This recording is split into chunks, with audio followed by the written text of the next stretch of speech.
እግዚአብሔር እናመሰግናለን። ስንቶቻችሁ መጽሐፍ ቅዱስ ይዛችሁ እንደመጣችሁ ባውቅ ደስ ይለኛል። እስቲ መጽሐፍና ኖትቡክ ይዞ የመጣ ሰው መጽሐፍ ቅዱስና ኖትቡክ ይዞ የመጣ ሰው ልይ የቱንም ያህል ፈገግ ብትሉ አትታለፉም። አንዳንድ ሰዎች እንዳልያዙ የሆነ በፈገግታ ከፍ አድርጉት። እግዚአብሔር ያክብርልኝ። ከፍ አድርጉት ወደ ላይ። እሺ ጎንበስ በሉ። ሌሎቻችሁ አይቻለሁ። እሺ ያው የእግዚአብሔርን ቃል ስንነጋገር እንደው ከእግዚአብሔር ቃል ጋር እያነበብን ብንሄድ ጥሩ ባህል ነው። እዚህ ማለዳ ያለው ትምህርት ላይ እየተማርን ያለነው ነገር ነገሮችን ያስተካክላል፣ ጥሩ ካልቸር ይሰጠናል፣ ባህል ይሰጠናል ብዬ አስባለሁ። ደግሞም ብዙ ለውጥም እያየን ነው። እግዚአብሔር ይመስገን። መጽሐፍ ቅዱሳችሁን ሁለተኛ ሳሙኤል ምዕራፍ 5 ላይ ታወጣላችሁ። ባለፈው ከእናንተ ጋር የነበርኩ ጊዜ ጽዮንን መያዝ በሚል ሐሳብ በጽዮን ያሉትን የእግዚአብሔር መንግስትን በአዲስ ኪዳን ለኛ በሚገባን ነገር ነው የምናገረው። ጽዮን የአዲስ ኪዳን የእግዚአብሔር መንግስት ምሳሌ ናት። ጽዮን የሚለው ሐሳብ አገዛዝ፣ መንግስት፣ የእግዚአብሔር ኃይል ያለበት መንፈሳዊ ምሳሌና መንፈሳዊ ስፍራ ነው። ሁለተኛ ሳሙኤል መጽሐፍ ምዕራፍ 5 ላይ ቁጥር 6 እንደዚህ የሚል ቃል አለ። ንጉሱና ሰዎቹም በአገር ውስጥ ከተቀመጡት ከኢያቡሳውያን ጋር ለመዋጋት ወደ ኢየሩሳሌም ሄዱ። እነርሱም ዳዊት ወደዚህ ሊገባ አይችልም ብለው አስበው ነበርና ዳዊትን እውሮችንና አንካሶችን ካላወጣህ በቀር ወደዚህ አትገባም አሉት። ነገር ግን ዳዊት አምባይቱን ጽዮንን ያዘ። እርሷም የዳዊት ምንድናት? ከተማ ናት ይላል።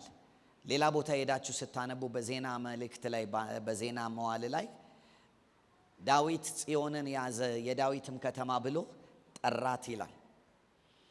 እና እንደውም ሌላ ቦታ ላይ ኢያቡስ ነበር ስሟ ይላል። የሚኖሩባት ኢያቡሳውያን ያወጡላት ስም ማለት ነው።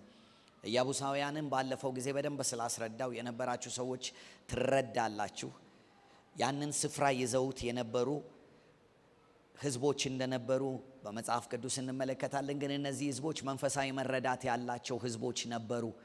ኢየሩሳሌምን ሲይዙ አብረዋቸው ወንድሞቻቸው የነበሩ በጣም የታወቁ ትልልቅ የሆኑ የኔፍሊም ዝርያ የነበራቸው 7 መንግስታት ነበሩ። 6ቱን መንግስታት እስራኤል ማሸነፍ ሲችል ይህንን መንግስት ግን በኢያሱ ዘመን ማሸነፍ አቅቷቸው ኢያቡሳውያን ኢያቡስ የተባለችን ቦታ ይዘው ዙሪያቸው ግን እስራኤላውያኖች ሰፍረው ርስታቸውን ግን ሳይወስዱ እንደነበረ የግድ ዳዊት እስኪመጣ ድረስ የሚያንቀሳቀሳቸው አቅም ያለው ቅባት እንዳልነበረ፣ የነ ሳኦል ቅባት እንዳላንቀሳቀሳቸው፣ የመሳፍንቶች ቅባት እንዳላወጣቸው መጽሐፍ ቅዱስ ይናገራል። ዳዊት ግን ኢያቡሳውያንን ከቦታው ሊያወጣቸው ሲል ምዕራፍ 5 ቁጥር 1 ላይ ሄዳችሁ ስትመለከቱ ዳዊትን በኬብሮን መጥተው የእስራኤል ሰዎች አንተ የአጥንታችን ፍላጭ የስጋችን ቁራጭ ነህና እግዚአብሔር የነገረህን ትንቢት የሚፈጸምበት ወራት ስለመጣ በእስራኤል ላይ ልትነግስ ይገባሃል ብለው በዚያ ምን አሉት ይላል? ቀቡት ይላል። እንድትሰሙ ፈልጋለሁ። ዳዊትን በየት ቀቡት ይላል? በኬብሮን መጥተው በእስራኤል ላይ እንዲሆን ንጉስ እንዲሆን ቀቡት ይላል። ከዚህ በፊት ዳዊት ምን ብሏል? ተቀብቷል። የመጀመሪያ ዳዊት የተቀባበትን ቅባት መጽሐፍ ቅዱስ ላይ ሄዳችሁ ስትመለከቱ አንደኛ ሳሙኤል ምዕራፍ 16 አካባቢ በሳሙኤል ነው የተቀባው። የመጀመሪያውን ቅባት ዳዊት ሲቀባ የመጀመሪያው ቅባት ዳዊትን የረዳው ጎልያድን ለመግደል ነው። ሀገራዊ ፈውስ ለማምጣት ዳዊትን አልረዳውም። ጎልያድን ለመግደል አስችሎታል። የመጀመሪያው ቅባት ዳዊት በጎልያድ ፊት አቅም አግኝቶ፣ በአንበሶች ፊት፣ በድብ ፊት አቅም አግኝቶ የግል ጉዳዩን ለማስተካከል የሚያስችለው ቅባት ነው። ይሄ ቅባት ለተወሰነ ጊዜ ዳዊትን አስኪዶታል። ለተወሰነ ጊዜ ዳዊትን ኃያላኖች ከእርሱ ጋር እንዲከርሙ እንዲሰበሰቡ አድርጎታል። ይሄ ቅባት ከሳኦል ከመሸሽ አላዳነውም። ይሄ ቅባት ዳዊትን በዋሻ ከመቀመጥ አላዳነውም። ይሄ ቅባት ጥገኝነት ከመጠየቅ ዳዊትን አላዳነውም። ዳዊት በሆነ ሊሚቴሽን ውስጥ እንዲቀመጥ ይሄ ቅባት ከዛ በላይ የሚያስኬድ ቅባት ስላልነበረ አቆይቶታል። ዛሬ መናገር የምፈልግበት ጉዳይ ስላለኝ ነው። እችን ሐሳብ እንድትይዙልኝ እፈልጋለሁ። በማንም ሰው ሕይወት በግል ደረጃ፣ በማንም ማህበረሰብ በጋራ፣ በየትኛውም ሀገር በሀገር አቀፍ ምንም ነገር ክስተት አይሆንም፣ ሂደት ነው። እንደ ክስተት በሕይወታችን የሚመጣ በግል እንደ ክስተት በማህበረሰብ ደረጃ በጋራ የሚመጣ የህብረት እንደ ክስተት በሀገር ደረጃ የሚመጣ የሆነ ነገር የለም። ሁሉም የሚመጣ ነገር በምንድን ነው? በሂደት ነው። ምንም ነገር ድንገት የሚከሰት ሳይሆን በፕሮሰስ በሂደት ተደርቦ የሚመጣ አሁን ያለንበት የትኛውም የግል ህይወታችን፣ የትኛውም የማህበረሰብ ህይወት፣ የትኛውም የሀገር ነገር በሂደት የመጣ ፕሮሰስ የወሰደ ነውና ክስተት ስላይደለ በክስተት የሚስተካከል አይደለም። የሚጠይቀን መረዳት የሚጠይቀን ነገር አለ። ይሄ ነገር ምንድን ነው ስንል የዘመን መረዳት ይባላል። ዘመንን የመረዳት መንፈስ። ዛሬ መናገር የምፈልገው ወቅትንና ዘመንን የመረዳት መንፈስ ለኔና ለናንተ ሊሰጠን ይገባል። በግልም ሆነ በሀገር አቀፍ ደረጃ ሊኖረን ይገባል። በቤተ ክርስቲያንም ደረጃ ሊኖረን ይገባል።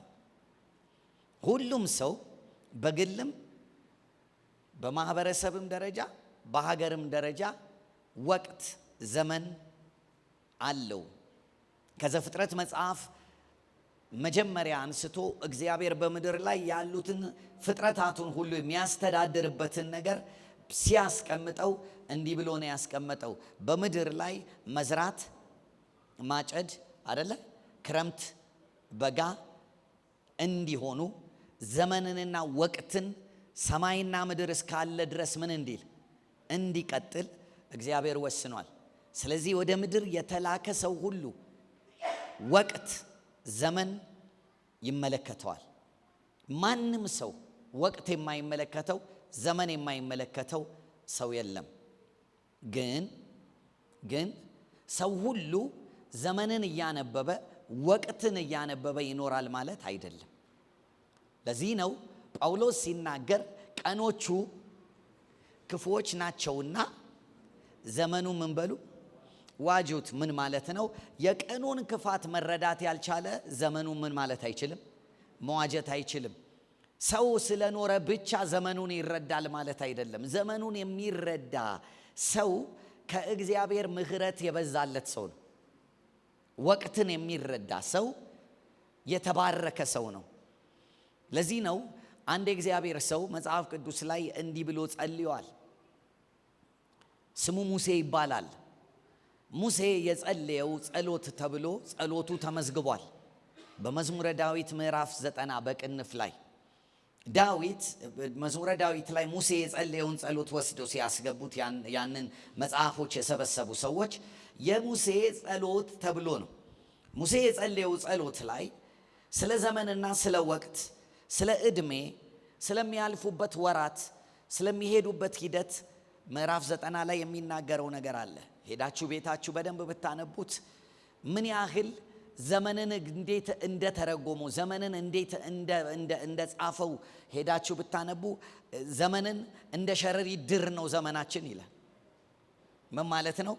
የሆነ ብጥስጥስ ብሎ የሚጠፋ ዘመናችን እንዲህ የሚያልቅ ነው ብሎ ይናገራል። እና ደግሞ ዘመናችን የተገደበ ነው ብሎ ይናገራል። ዘመናችን ወይም እድሜያችን ደግሞ የተጻፈም የሆነ የተነገረበትም ንግርት አለ ብሎ ይናገራል። እና ቢበዛ 70 የምንኖረው ካለፈ 80 ነው። ከዛ ከሄደ ምንድነው ድካም ነው። በምድረ በዳ በመዓትህ አልቀናል። ምክንያቱም አትገቡም ብለህናል። ስለዚህ ዘመናችን አለ እንደ ሸረሪት ድር ነው፣ እያየነው ያልቃል። እንደው የቆዩ ካሉ እየደከሙ ነው የሚሄዱት፣ የማያልፉት ነገር አለ ብሎ ስለ ዘመን ይናገርና ከዛ ግን አንድ ጸሎት ጸልይ ይላል። በዛ መካከል እንግዲያስ አለ ቀኖቻችንን እንዴት አድርገን መቁጠር እንደምንችል አስተዋይ ልብ ስጠን። ለዘመኑ ዘመኑን የሚተረጉም አስተዋይ ልብ እግዚአብሔር ይስጠን። ይሄ ስለ ሀገር ብቻ አይደለም፣ ስለኛም የትኛውም ሀገር ከእግዚአብሔር የተሰጠው ወቅትና ዘመን ይኖረዋል።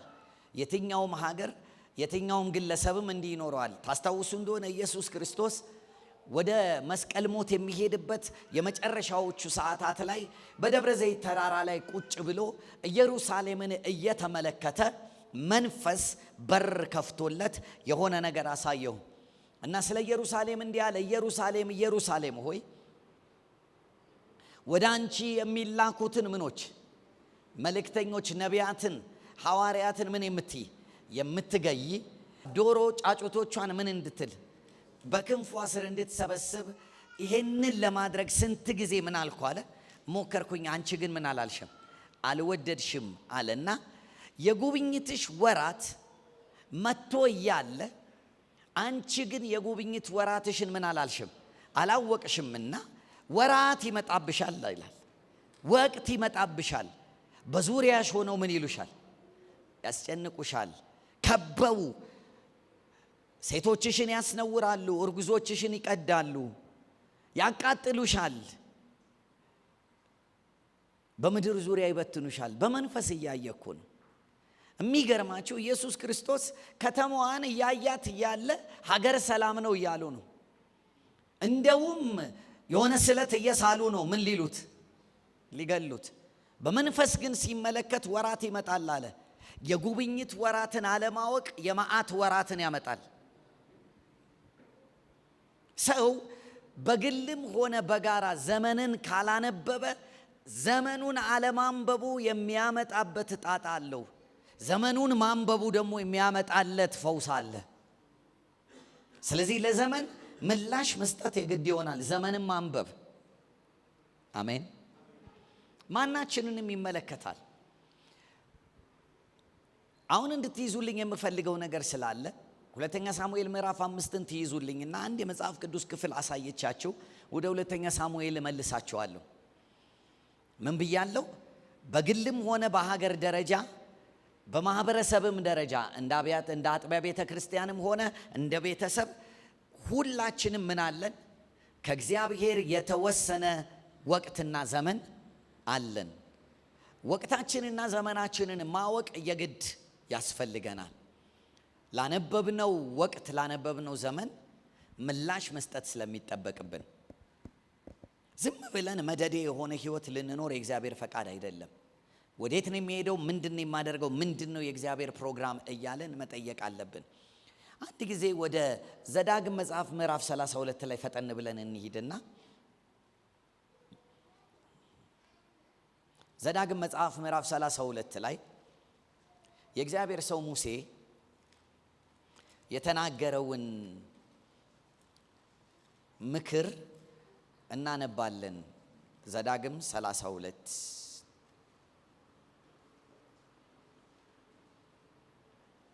ቁጥር 7 ጀምረን እናነበዋለን። ሁላችንም ብናነበው ደስ ይለኛል ፈቃዳችሁ ከሆነ። ከቁጥር 7 1 2 3 የድሮውን ዘመን አስብ፣ የብዙ ትውልድንም ዓመታት አስተውል። አባትህን ጠይቅ ያስታውቅምሃል፣ ሽማግሌዎችህን ጠይቅ ይነግሩህማል። እዚህ ድረስ ነው የምፈልገው።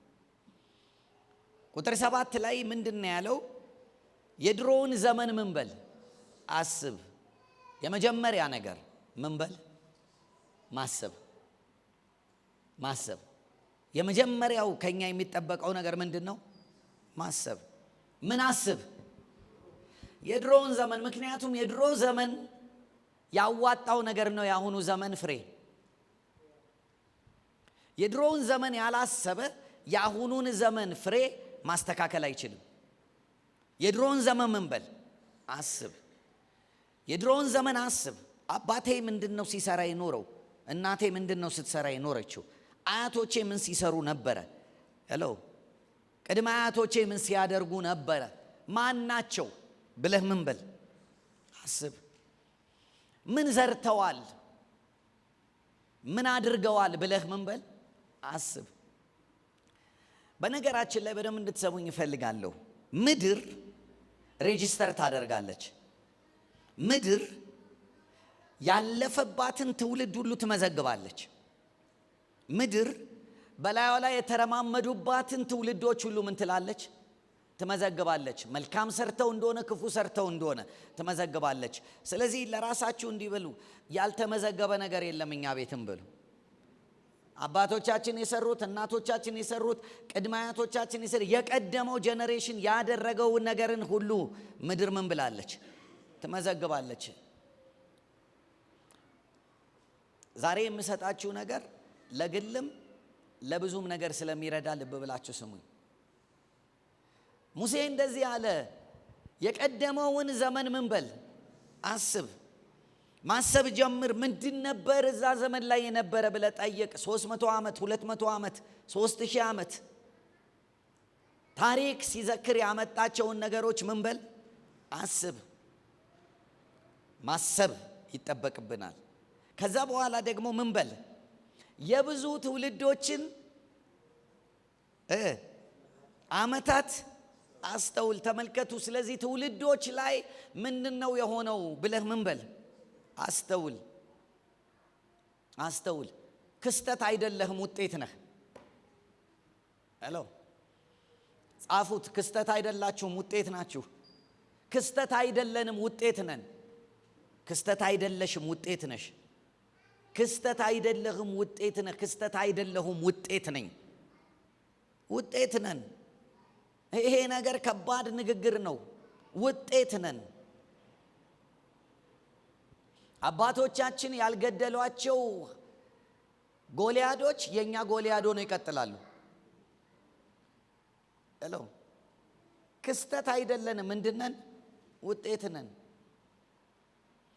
ስለዚህ የቀደመውን ዘመን ምን በል አስበው። የድሮውን ዘመን አስብ። የብዙ ትውልድን ዓመታት ምን በል ሬጅስትሬሽናቸው ሬጅስተር የተደረገውን ነገር ሄደህ ምን በለው አጥናው፣ አንብበው። አባትህን ምን በል ጠይቅ። ስለዚህ መጀመሪያ አስብ፣ ከዛ ምን በል አስተውል፣ ከዛስ ጠይቅ። የማይጠይቅ ዘመንን መፍታት አይችልም፣ ማስተካከል አይችልም። የማያስብ የማያስተውል ዝም ብሎ የሚኖር ማለት እኮ ነው። ሳያስብ የሚኖር፣ ሳያስተውል የሚኖር፣ ሳይጠይቅ የሚኖር ሰው ዝም ብሎ አልፎ ይሄዳል። ሽማግሌዎችህን ምን በል አሁንም ጠይቅ፣ ይነግሩሃል። ስለዚህ ማቹር ያደረጉ መረዳት ያላቸው እውቀት ያላቸውን ጠይቅ፣ ተማር። ምክንያቱም ክስተት አይደለህም፣ ምንድነህ? ውጤት ነህ። ሙሴ እያላቸው ያለው ዝም ብለህ የመጣ አይደለም፣ ውጤት ነህ። ጠይቅ። መሬት ትመዘግባለች አላልኳችሁ? ዘፍጥረት ላይ አንዴ ልውሰዳችሁና ምዕራፍ 15 አካባቢ ቁጥር 12 ላይ ምዕራፍ 15 እንደዚህ ይላል። ፀሐይም በገባች ጊዜ በአብርሃም ከባድ እንቅልፍ መጣበት፣ እነሆም ድንጋጤና ታላቅ ጨለማ ወደቀበት። አብርሃምንም አለው ዘር ለእርሱ ባልሆነች ምድር ስደተኞች እንዲሆኑ በእርግጥ እወቅ። ባሪያዎች አድርገው 400 ዓመት ያስጨንቋቸዋል። ደግሞም በባርነት የሚገዟቸው ሕዝብ ላይ እኔ እፈርዳለሁ። ከዚያም በኋላ በብዙ ከብት ይወጣሉ። አንተ ግን ወደ አባቶች በሰላም ትሄዳለህ፣ በመልካም ሽምግልና ትቀበራለህ። በአራተኛው ትውልድ ግን ወደዚህ ይመለሳሉ። የአሞራውያን ኃጢአት ገና አይሰማም አልተፈጸመምና። ምን አለው ለአብርሃም? ይሄንን ምድር ለአንተ ምን ብያለሁ? ሰጥቻለሁ። እቺ ምድር ግን ያንተ የምትሆነው ከስንት ዓመት በኋላ ነው? ከ450 ዓመት በኋላ ነው። ለ450 ዓመታት ያንተ ልጆች ደግሞ ምን ይሆናሉ? ባሮች ሆነው ይቀመጣሉ። ባሮች ሆነው በሚቀመጡበት ምድር ላይ እኔ ከባርነት አወጣቸውና አመጣቸዋለሁ፣ አስገባቸዋለሁ አለና ከብዙ ከብት ጋር አመጣቸዋለሁ አለ። ከዛ አንተ በመልካም ሽምግልና ትቀበራለህ ካለው በኋላ ከ4 ትውልድ በኋላ ልጆችህን ምን እላቸዋለሁ? አመጣቸዋለሁ አለ። ከስንት ትውልድ? ከ4 ትውልድ በኋላ። እግዚአብሔር በዲዛይን የሚሰራ አምላክ ነው እና 4 ትውልድ አብዝቶ ከበዙ በኋላ ከብዙ ከብት ጋር ምን እላቸዋለሁ? አወጣቸውና አመጣቸዋለሁ፣ አስገባቸዋለሁ አለና ግን የሚዘገይበት ምክንያት የነሱ ቁጥር መብዛትና የነሱ አቅም መጨመር ብቻ ሳይሆን የአሞራውያን ኃጢአት ምን አላለም? የት ያሉት? እዛ ምድር ላይ ምድር ነዋሪዎቿን ሬጂስተር ታደርጋለች።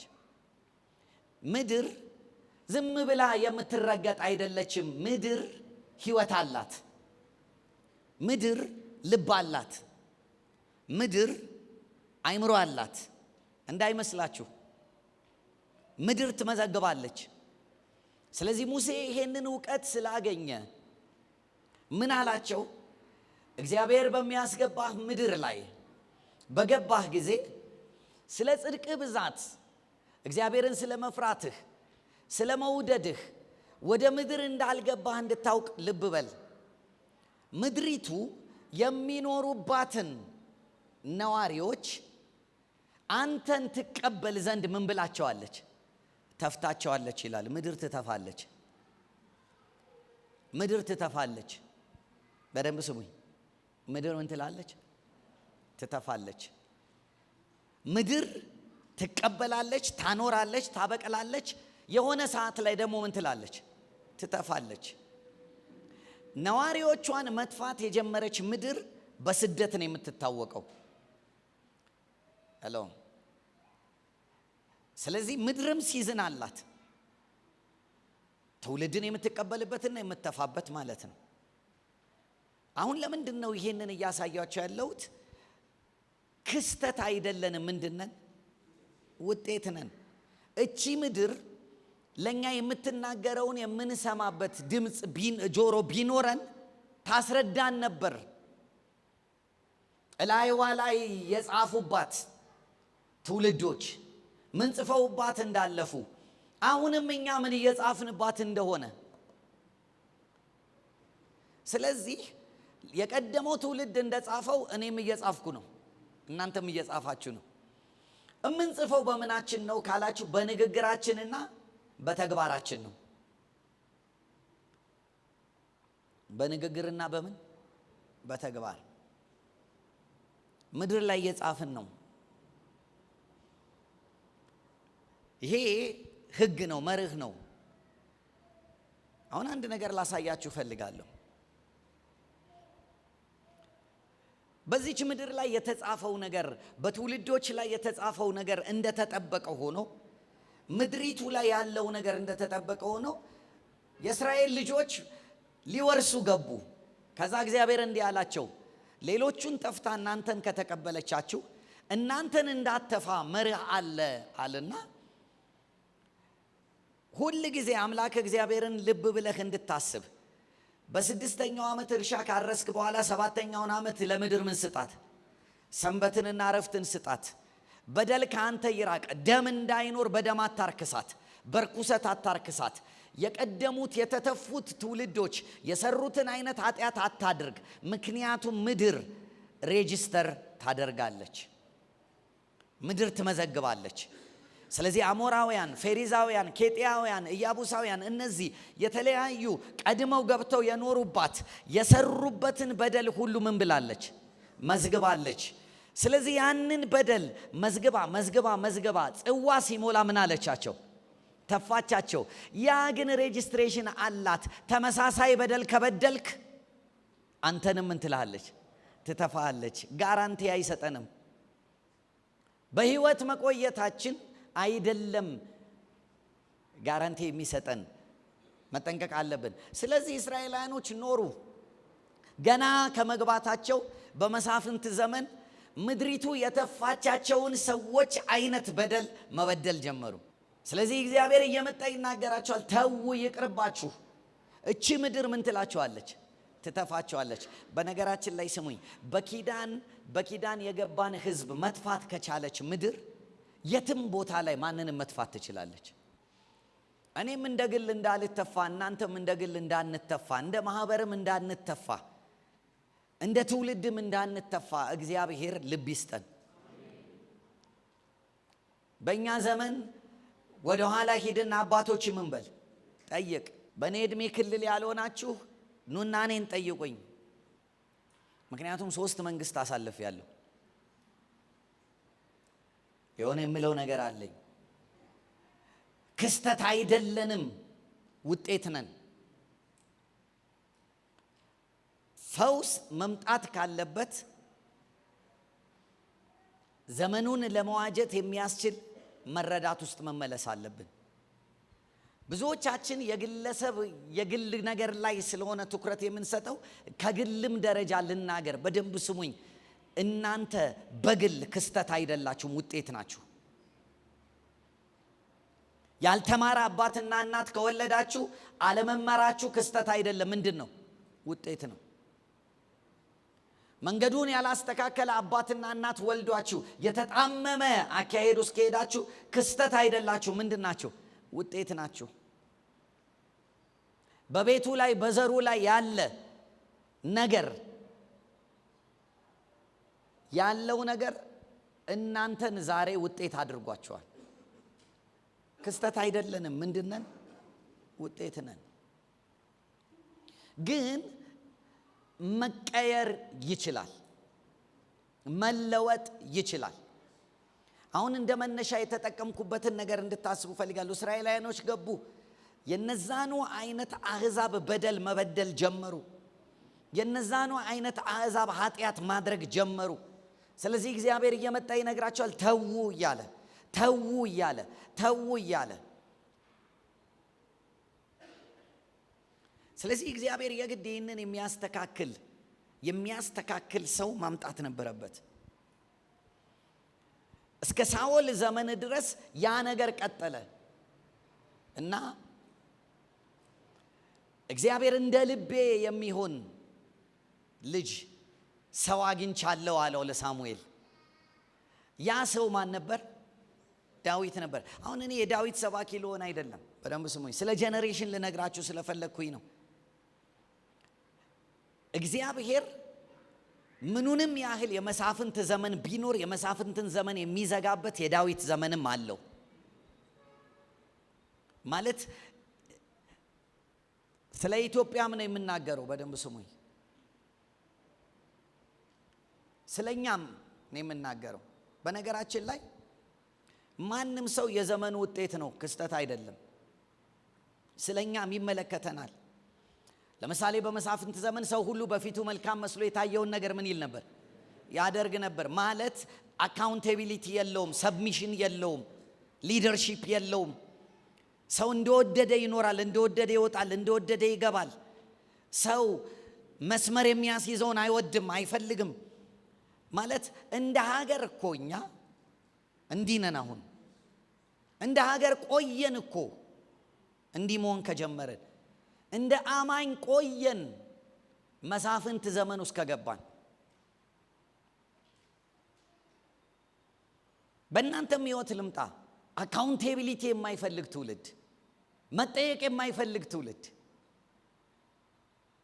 የወደደውን ካደረገ በኋላ እግዚአብሔርን ግባ የሚል ትውልድ፣ በጉዳይ ላይ ትገባለህ እንጂ አንተን መጀመሪያ አላማክርህም የሚል ትውልድ። ከግል ሕይወታችን ጀምሮ ራሳችንን ቼክ እናድርግ። አንዱ መፍረስ ያለበት መሰዊያ በግለኝነት ላይ ያለን አመለካከት፣ የወደደውን የትም የሚውል ፕሮግራም የሌለው የፈለገውን የሚያይ የፈለገውን የሚያወራ የፈለገው አይነት ላይፍ ስታይል የሚኖር የመሳፍንት አይነት። ግን ዛሬ ልንገራችሁ፣ ለየትኛው ምድር እግዚአብሔር የመሳፍንትን ዘመን የሚዘጋበት የዳዊት ዘመንም አለው።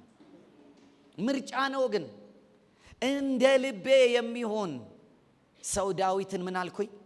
አገኘው። በመንፈሳዊም ነገር ነው የምነግራችሁ፣ በምድራዊውም ነገር ነው የምነግራችሁ።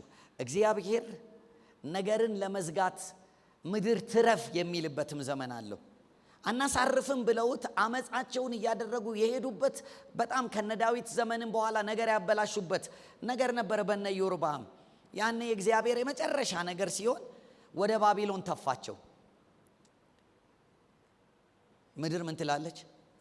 ትተፋለች። ግን አሁን እኔ ልመልሳችሁና ዳዊት ጋር ገብቼ ትንሽ ደቂቃ ተናግሬ መጸለይ ይፈልጋለሁ። ሁለተኛ ሳሙኤል ላይ ልመልሳችሁ።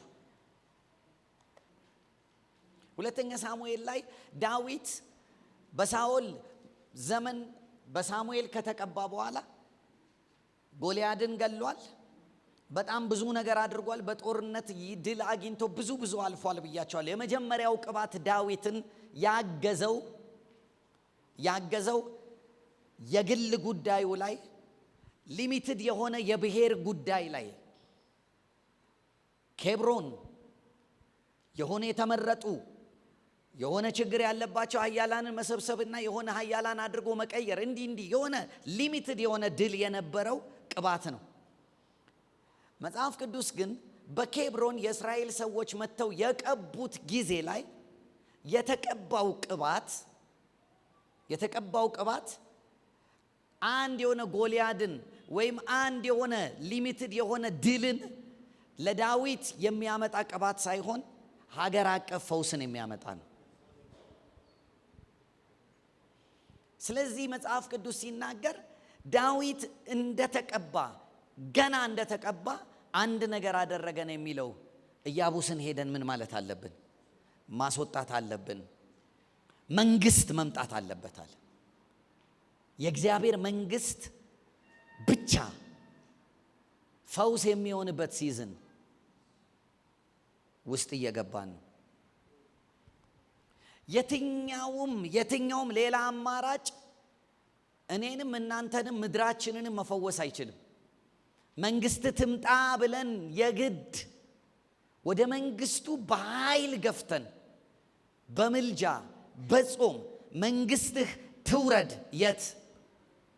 ኢትዮጵያ ላይ ማለት አለ። ይሄ የሆነ የለበጣ ጸሎት ለማሟላት የሚደረግ ጸሎት አይደለም የምላችሁ። ለማሟላት የሚደረግ ጩኸት አይደለም። ለማሟላት የሚደረግ የህይወት መስተካከል የሆነ ሪል የሆነ ስር ነቀል የሆነ የአመለካከት ለውጥ አምጥተን ለምድሪቱም ለትውልዱም ለኛም መቼ ዕለት አንድ የሆነ ከተማ ውስጥ ለሆነ ጉዳይ መሄድ ነበረብንና የምንሄድበት ሰፈር ራስ አልኬማ የሚባል ከተማ ነው። የነዋሪዎቹ መንደር ላይ ማቋረጥ ነበረብን። ነዋሪዎቹ እዛ ሀገር ያሉ ዋና ዜጎቹ ማለት ነው። እና በጣም ትልልቅ ቤት ነው ያላቸው። በጣም ትልልቅ ቤት ስላችሁ ትልልቅ ቤት ነው፣ በቃ ትልልቅ ቤት ነው። ኢትዮጵያ ውስጥ በዛ አይነት ሌቭል ብዙ የለም። በጣም ትልልቅ ቤት ነው፣ በቃ ለነሱ ኖርማል ነው ትልልቅ ቤት። እና እኔ ሁል ጊዜ እሱን ትልልቅ ቤት ሳይ ዲፕሬስድ ሆናለሁ። እኔ ዲፕሬስድ የምሆነው ስለሌለኝ አይደለም። እኔ የምለው ኢትዮጵያ ግን በቃ እግዚአብሔር እንዲህ እንደሆነች አንተ በቃ ኢየሱስ ብትመጣ እኮ ፌር አይደለም። የዛሬ 60 ዓመት ባዶ አሸዋ የነበረ ሌላ አይነት ዓለም ከሆነ ምን ሆነን ነው? የቀደመውን ትውልድ ምን ብናደርግ ነው? ጠይቅ እኮ ይላል። አይልመድባችሁ። ይሄ እኮ ኑሮ አይደለም። ተመሳሳይ ህዝብ ውስጥ ስለተቀመጣችሁ ያቺ ሴት እንዲህ አለች። ልጅ የላትም እኮ መሃን ናት። የት ነው ያለሁት አለች። በህዝቤ መሃል ነው ያለሁት አለችው ኤልሳን። ልጅ እኛ እኮ ታውቃላችሁ አይደል መሃን ሆነን በህዝባችን መሃል ስላለን ሰላም ነን ብለናል። we have nothing። እና ከዛ እያየው አብረውኝ የሆኑ አገልጋዮች ነበሩና አያማችሁም ወይ አልኳቸው። እንዲህ አይነት ነገር ስታዩ ምናምን እያልኩ ሌላ ግን የሚያሳምም ነገር ላሳያችሁ አልኳቸው። እና መኪና እየነዳን ነበር የምንሄደው። እየሄድን አንድ ግቢ ስንጨርስ አንድ አበሻ ቆሻሻ ስደፋ ከግቢ ስትወጣ እናያለን። አንድ ግቢ ስንጨርስ አንድ አበሻ ቆሻሻ ደፍታ ስትመለስ እናያለን። አንድ ግቢ ስንጨርስ የሄድንበት ሰፈር ሁሉ ላይ ማን አለ? ከዚህ በላይ መተፋት አለው። ያጠገባቸው ያለውን ሰው እድገት አይደለም መተፋት ነው።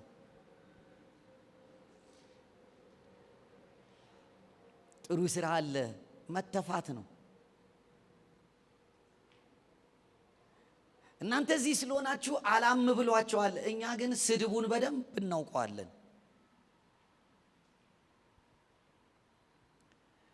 እግዚአብሔር ለምድራችን ለዘመናችን የዳዊት ዘመንን ያምጣ።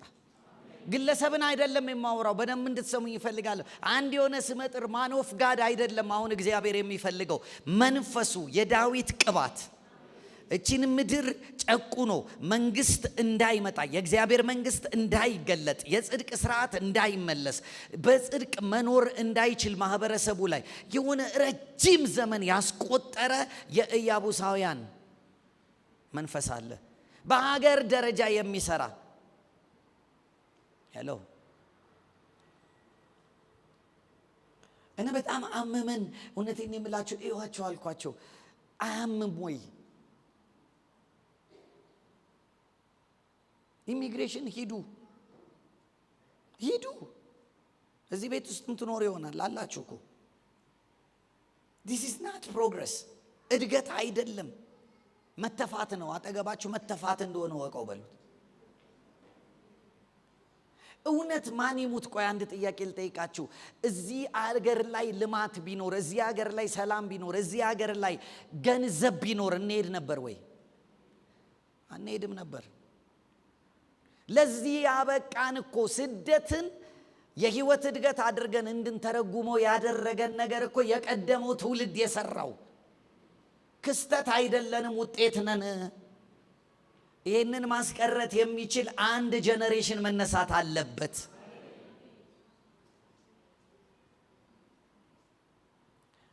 በመላክ ካልሆነ በቀር ሰው ከምድሩ ሊወጣ አይገባውም።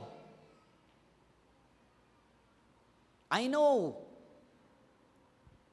ምን ይደረግ የሚበላ የሚጠጣ የለም። ችግሩ ይገባኛል። አሁን እኮ እያወራ ያለሁት እንዴ የሚበላ የሚጠጣ ስለሌለ የሄደች እህት በልጃገረድነቷ በልጅነቷ እድሜ ጨምራ ፓስፖርቷ ላይ የሄደች እህት እዛ ስትፈጋ መከራዋን ስትበላ ስትደፈር ምን ስትል ቆይታ እዚህ ተመልሳ እንደገና ልጅ ወልዳ ልጅ አሳድጋ ትላክ።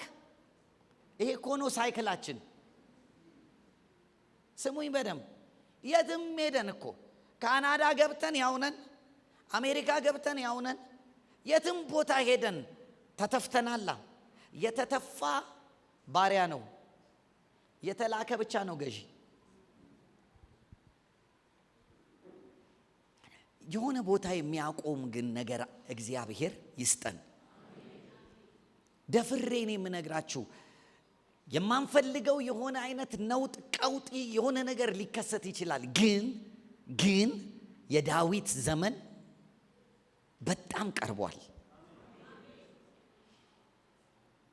በግልም ነው የምላችሁ። ምክንያቱም እንደ ሀገር ነገር ከተፈታ የግልም ይፈታል። ስለዚህ ዳዊት እንደዚህ አለ። አሁን የሚያስፈልገው አለ በሳኦል ዘመን እንደነበረው ባለው ረክቶ መቀጠል ሳይሆን ዋና አገዛዝን የያዘውን ነገር ማፍረስ ነው። ወደ ዋናው አገዛዝ የሚሄድ ያ ደግሞ የኢያቡሳውያን ሰፈር ብያቸዋለሁ፣ ባለፈውም ነግሬያቸዋለሁ። ማንም አይነካንም ብለው ተማምነው ነው። እየሰማችሁ ተማምነው ቁጭ ብለዋል። እና እንደውም ለዳዊት ምን አሉት? ፖዚሽኑ ራሱ አይፈቅድልም። እኛ ተራራ ላይ ነን፣ አንተ ከየት ነው የምትነሳው? ከታችን የምትነሳውና አሉት። እንደውም አሉት እኮ የድፍረታቸው ድፍረት እውሮችና አንካሶች አሉት። ምን ማለት ነው? ሊዋጉ የማይችሉ አንካሶች፣ አልመው ሊተኩሱ የማይችሉ እውሮች ምን ይሉሃል? ያሸንፉሃል። እነሱን ከጨረስክ በኋላ ነው የምትደርስብን አሉት። ሄሎ እኔ ይሄን ነገር ስጸልይ እግዚአብሔር ሆይ አልኩኝ፣ በቃ ሪል በሆነ ሁኔታ ብትመጣ ድንቅና ተአምራት የሚያደርጉ ኃያላኖች ምድሯ ላይ ቢበቅሉ የአፋቸው ቃል ለውጥ የሚያመጣ እየሰማችኝ ነው። በቃ አንካሳዎችን እውሮችን የሚፈውሱ ቢነሱ እንደውም እንደ ቃሉ አልኩኝ። በየቦታው የምድርን በሽታ የሚፈውሱ ጭንገፋዋን የሚያስተካክሉ መሪቷን የሚፈውሱ የእግዚአብሔር ነገር ያለባቸው ልጆች ይነሱ። በዚህ ጊዜ ይወላቸው አሁን የግለሰብ ስም የሚወራበት አይሆንም። መንግስቱ ትምጣ። የዳዊት ዘመን አንድ ዳዊት የሚጎላበት ሳይሆን ሰራዊት፣ የእግዚአብሔር አገዛዝ፣ የእግዚአብሔር ማደሪያ፣ የእግዚአብሔር ገዢነት ምድሪቱ ላይ የሚመጣበት ዘመን ነው። ግን የግድ ግን ማለም አለብን። የሆነ ቦታ መቆም አለበት።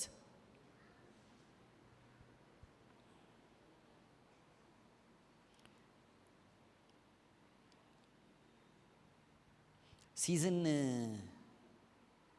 ማንበብ አለብን ስላልኳችሁ ነው የምነግራችሁ። ይሄ ሲዝን በኢትዮጵያ ደረጃ በእኛም ህይወት፣ በነገራችን ላይ ኢትዮጵያን ለቃችሁ ካልወጣችሁ በቀር የኢትዮጵያ ነገር ያገኛቸዋል። አጠገባችሁ ያለውን ሰው ካልለቀክ ያገኛል በሉት። ዘይት ስንት ብር ገብቷል? ፓስተር ስንት ብር ነው ዘይት? 5 ሊትሩ አቤት ስንት? 1500 ትስማማላችሁ? ትስማማላችሁ? 1500 ነው። ስንት ነው? 1500 አቤት 1500 1600 ትስማማላችሁ? ሁላችሁም ጋር እኩል ነው። ኢትዮጵያ ላይ የሚሆን ነገር ሁሉ ያገኛቸዋል። አይ እኛ ቤት ነው ዘይት 1500 እኛ ቤት 800 ነው ማለት አይቻልም። ሁሉም ላይ እየሰማችሁ ነው። ከለማን እንለማለን፣ ከወደቅን እንወድቃለን፣ ከተራቆትን እንራቆታለን። ሄሎ አይመለከት እኔ በጌታ ነኝ። በጌታም ብትሆኑ ይመለከታችኋል። መቼ ዘይቱን አሸነፋችሁት?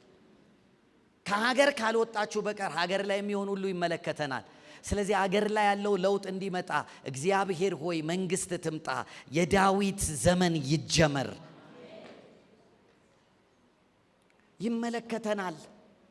ዝም ብሎ መኖር አቁሙ። አስብ፣ ከዛስ ምን በል? ጠይቅ፣ አስተውል። እየሆነ ያለው ነገር ክስተት አይደለም፣ ውጤት ነው። ሄሎ መንፈሳዊ ነገር ነው የምነግራችሁ። በደንብ ስሙ። አውቃለሁ እንደዚህ አይነት ነገር ቸርች ውስጥ ብዙ ጊዜ ላይ ነገር ይችላል። ግን የኛ ቸርች በቃ ምድቧ ይሄ ነው። ምድቧ ይሄ ነው። ስለ ልብስ ስለ ምናምን ላስተምር አልችልም። ምድቤ ይሄ ነው።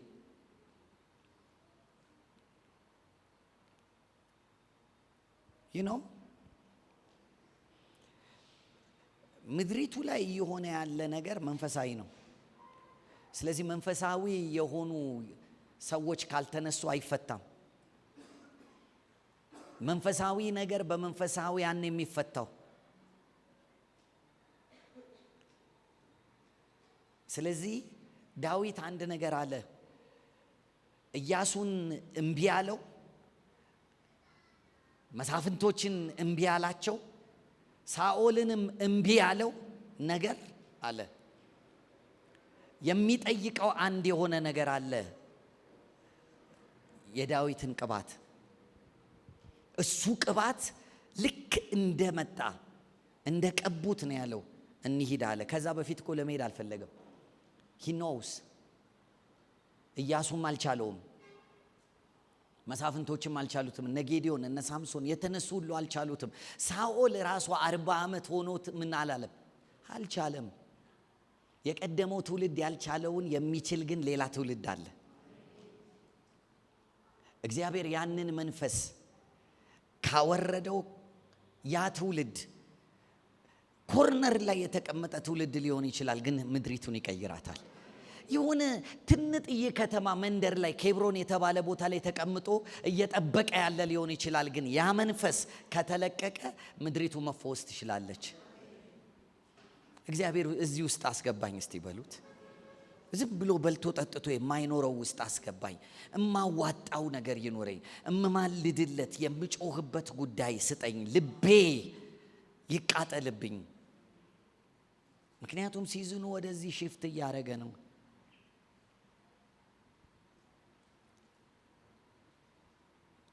ስለዚህ ሀገራዊ በሆነም ነገር አስቡት፣ በግላችሁም ነገራችሁ እንዲስተካከል እንድታስቡ ስለምፈልግ ነው። ይህንን ጊዜ ደግሜ ይህንን መልእክት ደግሜ የተናገርኩበት ምክንያት ከፊት ለፊታችን ያሉት ጊዜያቶች በዚህ ሌቭል እግዚአብሔር እንዲገለጥ መጮህ ያለብን ነው። ለኢትዮጵያ መድኃኒቷ ተጨማሪ ፓርቲ አይደለም፣ የእግዚአብሔር መንግስት ነው። መንፈስ ዓለም ላይ ያለው አለቃ ኢትዮጵያን የሚያስተዳድሩት በማሳለፍ የታወቁ ናቸው። አሳልፈዋል። ደርግንም አሳልፈዋል፣ ኢህአዴግንም አሳልፈዋል፣ ብልጽግናንም ያሳልፋሉ። የሆነ ነገር ቢበጣም ያሳልፋሉ። ሊያሳልፉ የማይችሉት ሊጥላቸው የሚችል ግን የእግዚአብሔር መንግስት ብቻ ነው። የእግዚአብሔር መንግስት የሚባለው ነገር ብቻ ነው ያቡሳውያንን ማውረድ የሚችል። የእግዚአብሔር መንግስት የግድ የእግዚአብሔር መንግስት ደግሞ ሀገር ሁሉን አትጠይቅም። የሚጠሟት የሚጮሁ ካሉ ትሰራለች። አንድ ዳዊት የተባለውን የዳዊትን ቤት እኮ ነው እግዚአብሔር ያገኘው። እንደ ልቤ የሆነ ሰው ምን አልኩኝ? አገኘው። የተገኙ ካሉ ፈውሱ ይመጣል። ዛሬ እንጸልያለን። እግዚአብሔር ከቤተ መንግስት ጀምሮ እስከ ታችኛው ድረስ የልብ ለውጥ እንዲመጣ ምን ብለን መሰላችሁ የምንጸልየው? እስራኤል ሁሉ ተሰብስቦ ማንን ፈለገ ነው የሚለው? ዳዊትን ፈለገ። የመፈለግ የመንግስት ፍላጎት፣ መንግስት ትምጣ የሚል ወደ መንግስቱ ስርዓት እንመለስ የሚል ልብ እግዚአብሔር እንዲያመጣ የቀደመው ትውልድ ያልነካውን ያልሞከረውን ነገር የሚያደርግ ትውልድ እንዲነሳ እግዚአብሔር ይሄን እንዲያደርግ። ዳዊትም በኬብሮን 7 ዓመት ከነገሰ በኋላ ነው ኢያቡስን ማስለቀቅ የሚችል ቅባት መተው ምን ያሉት የቀቡት። ምድሪቱ ላይ እግዚአብሔር አዲስ ስርዓት አዲስ አደራረግን የሚያመጣበት ሲዝን ነው። የወደድነው የፈለግነው የመረጥነው ላይሆን ይችላል፣ ግን እግዚአብሔር መንቀሳቀስ ይጀምራል። ወደ ልብ መመለስ እንዲሆን እንጸልያለን። እኔ ናቡከደነጾር ዘመኑ በተፈጸመ ጊዜ ወደ ልቤ ተመለስኩ፣ አይምሮ ምን አለልኝ አለ ተመለሰልኝ። የሰማይንም አምላክ ማሰብ ጀመርኩኝ፣ አስተውዬ ጠራሁት። ከዛ በኋላ አይደለም የሚለው ወደ ልብ መመለስ ይሆናል። ወደ አይምሮ መመለስ ይሆነ። ከቤተ መንግስት ጀምሮ እስከ ታች ያለው ማህበረሰብ ወደ ልቡ የሚመለስበት ወራት፣ ወደ ልቡ ወደ አይምሮ የሚመለስበት፣ ሳር መብላት ኖርማል አይደለም የሚልበት፣ ይሄ ነገር ኖርማል አይደለም የሚልበት የልብ መመለስ በኢየሱስም ወደ ምድሪቱ እንዲመጣ እናውጃለን፣ እንጸልያለን። እግዚአብሔር ማድረግ ይችላል። ከታች ጀምሮ እግዚአብሔር ይህንን እንዲያደርግ ከታች ጀምሮ ነው የምላችሁ። ሳር መብላት ኖርማል አይደለም፣ ድህነት ኖርማል አይደለም፣ ደም ማፍሰስ ኖርማል አይደለም፣ ብሔርተኛ ሆኖ መራቆት ኖርማል አይደለም የሚል ከሳር መብላት የሚመለስ ጄኔሬሽን እግዚአብሔር እዚች ምድር ላይ ያመጣል። አልመሰለንም እንጂ ላለፉት ዓመታቶች እየበላን ነው፣ በጋራ እየበላን ነው፣ ሳር እየበላን ነው። በደንብ ስሙኝ። ሰው ከሰው ጋር መገዳደልን ኖርማል አድርጎ እየኖረ ሰው ከሰው ጋር መጣላትን ኖርማል፣ ሳር እየበላን ነው። ከዚህ በላይ ሳር መብላት አለን? ናቡከደነጾር ሳር በላ ብዬ እንዴት ተሰብካቸዋለሁ? እየበላን ነው እንጂ እኛ ነን እንጂ እንደ አውሬ ጫካ ገባን። የአውሬ ኑሮ መኖር ጀምረናል። ግን እግዚአብሔር በቃ ከሰማይ የሚልበት የቀጠረው ሲዝን ይኖራልና እግዚአብሔር ልብን እንደ ሀገር በኢየሱስ ስም ትውልድ ላይ ይመልሳል። እነዚህ እንደ እንስሳ እንድንኖር ያደረጉን አለቆች፣ ግብታዊ ያደረጉን አለቆች፣ ታላላቅ የተባሉ ብሔሮች ላይ ከፍ ብለው እየገዙ ያሉ የመንፈስ አለቆችን እግዚአብሔር ይቀጣል። በደንብ ስሙኝ። ትልቅ ነን ያሉ አሉ አይደል? ሶስቱ ኃያላኖች መንፈሱ ይወጣላቸዋል፣ ትምክታቸው ይሰበራል።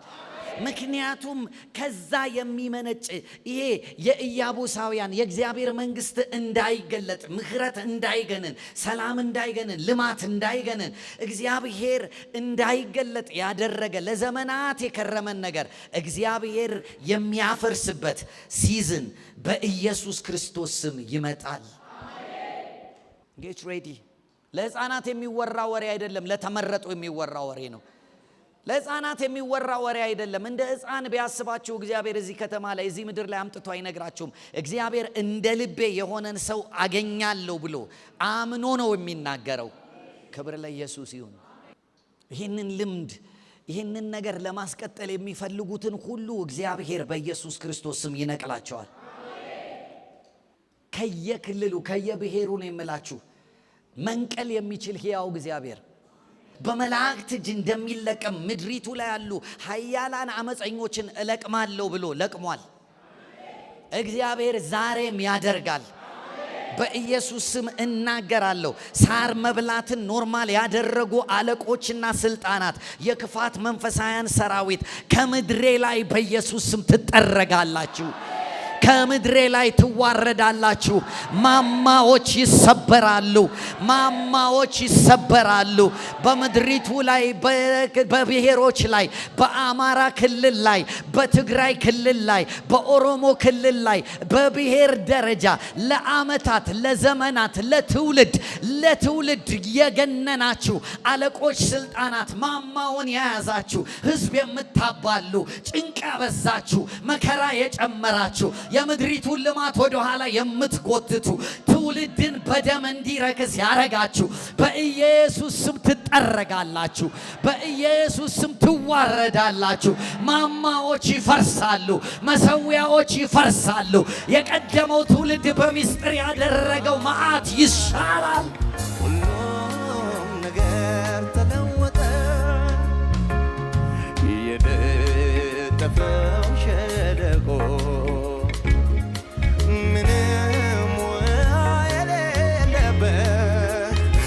ስንቱ ጠጥቶ ረካ፣ ታምር ሰሪው ሲገኝበት ሬት ያለው ሕይወት ሲቀምሱት ጣፈጠ። አንተ እጅ ላይ ሲገባ